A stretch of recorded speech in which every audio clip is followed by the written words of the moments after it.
Toute l'Amérique du Sud se prépare au carnaval en raison de l'ancienne tradition chrétienne du carême.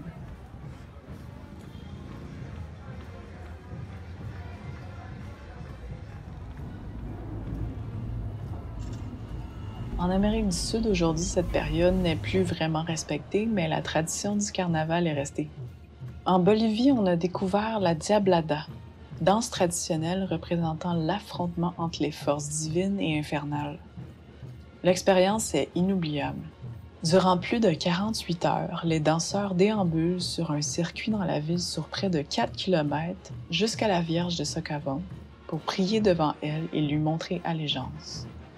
Je ne sais pas si vous réalisez, mais danser pendant 4 kilomètres de temps, c'est plutôt remarquable.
Et en plus de recommencer le lendemain tout ça, en ayant fait la fiesta la veille, j'ai compris la définition du mot excessif. Toujours en Bolivie, on s'est vraiment amusé en regardant un combat de Cholita, équivalent de la lutte avec une touche de tradition. Si on veut traduire le mot Cholita, c'est le terme pour désigner les femmes métisses de Bolivie. Elles ont un habillement très typique, chapeau melon, longs cheveux tressés, jupe de couleur. Le combat de Cholitas, c'est un mouvement récent. Il est apparu parce que les Cholitas étaient loin d'être acceptés dans la civilisation évolutive de Bolivie. Elles sont souvent sujettes à discrimination et insultes. Aujourd'hui, elles ont réussi à se faire accepter grâce à leur persévérance et à leur fierté d'être Cholita. Les combats de Cholita, ça a pris naissance pour sensibiliser les gens à cette cause. Les combats représentent la vraie vie. Il est donc pas rare de les voir se battre avec des hommes et gagner.